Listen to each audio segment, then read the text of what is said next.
Hi guys, आज आपण नवीन पद्धतीने म्हणजे साध्याच पद्धतीने इडली डोसा बनवूया। इडल्या बनवणार आहे मी। डोसा तर त्या दिवशी बनवून दाखवलाय।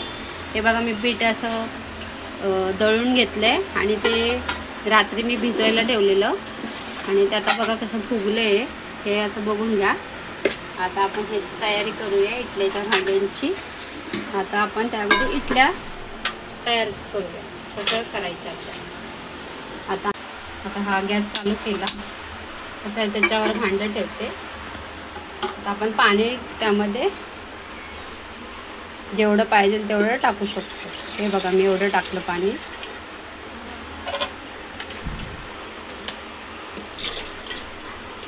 हे बघा माझं पाणी एवढं झालं।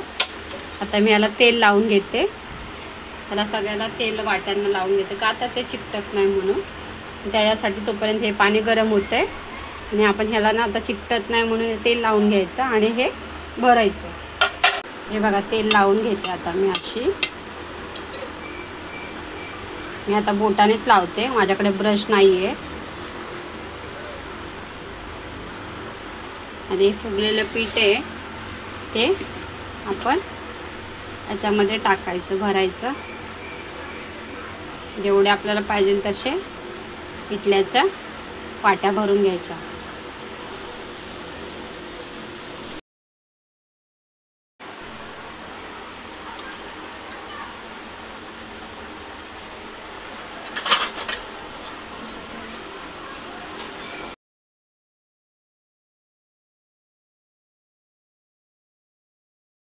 आता हे आपले सगळे डब्बे भरून झाले। त्याच्या 4 वाट्या आहेत, म्हणजे 4च्या 4 थाळी आहेत। आता याला मी झाकून ठेवते।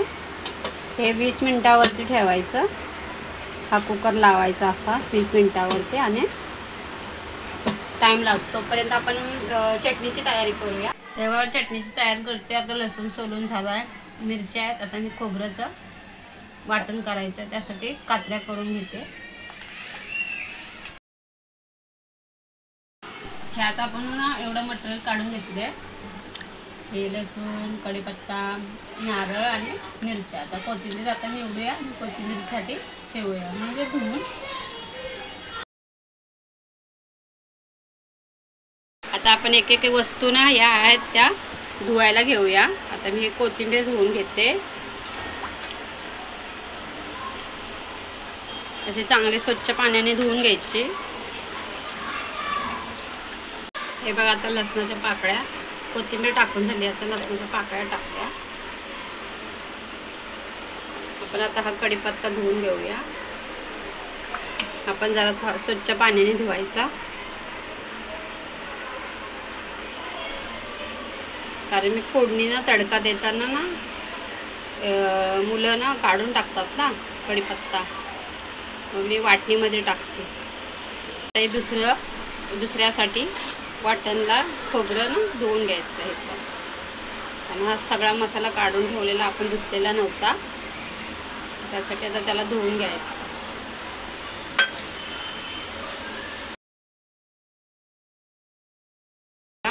चांगले असं धुवून घेऊया। सगळं मी धुवून घेते, मला धुवून आवडतं। थोडंसं पाणी टाकूया आणि आता वाटायला घेऊया।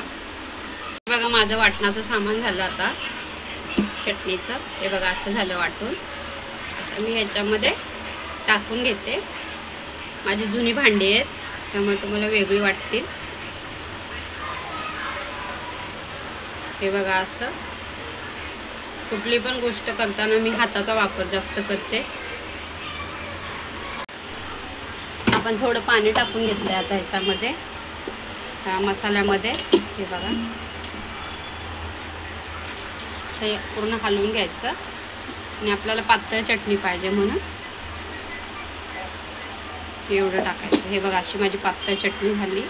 आता हिला तडक्याचंच आपण तयारी करूया। तोपर्यंत आपण हे शिजवलेलं ठेवलेलं झालं असेल, आता थंड झाले ते बघूया आपण। आता आपलं हे शिजून झालं असेल, आता थंड झाले आपण बघूया। थोडं गरम आहे हे बघा माझ्या अशा इडल्या फुगल्यात, थोड्या पसरल्यात पण ह्या साईडला थोडं जास्त झालंय ना सामान। आता मी त्याला काढते थंड झालं की। हे बघा आता आपण काढायची तयार करूया. सुरीने काढते मी.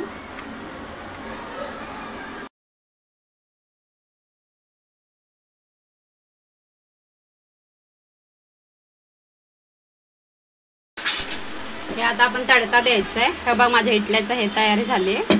तुम्हाला मी डिशमध्ये तयार सर्व करताना दाखवते. तोपर्यंत आपण ह्याला साईडला ठेवूया. आता हे आपण ना नारळाची चटणी करून ठेवलेली बघा. आता ह्याची तयारी करते मी तडका द्यायची. आता मी याला तेल टाकते याच्यामध्ये. एक पळीचं अंदाजे खूप झालं आपल्याला एवढं. आता आपण त्यामध्ये जिरं आणि मोहरी टाकूया तडका द्यायला. याला मी आता पकडून राहिले. आता हे इकडं तिकडं सर्कल म्हणून. हे बघा ते गरम होते. आता आपण फोडणीला हे टाकूया. कढीपत्ता नाही टाकू शकत कारण मी याच्यामध्ये वाटणीमध्ये टाकला आहे. मी फक्त आता राईची आणि जिऱ्याची फोडणी देणार आहे. हे बघा राई टाकली एवढी. खूप होती अशी, जास्त नाही. मुलं खाताना टच कर असं जिभेखाली हे होतं ना टच. आता एवढं हे बघा जिरं टाकलं आणि मोहरी टाकले. आता हे चांगलं भाजून घ्यायचं आहे तडक्यासाठी. हे बघा कसं उडतंय. आता हे वालं थंड करायचं. हे बघा असं. आणि हे वाली पळी ह्याच्यात सोडायची. आणि आता ह्याच्यामध्ये मी चवीपुरतं मीठ टाकते. आपल्याला रेडी झाली चटणी.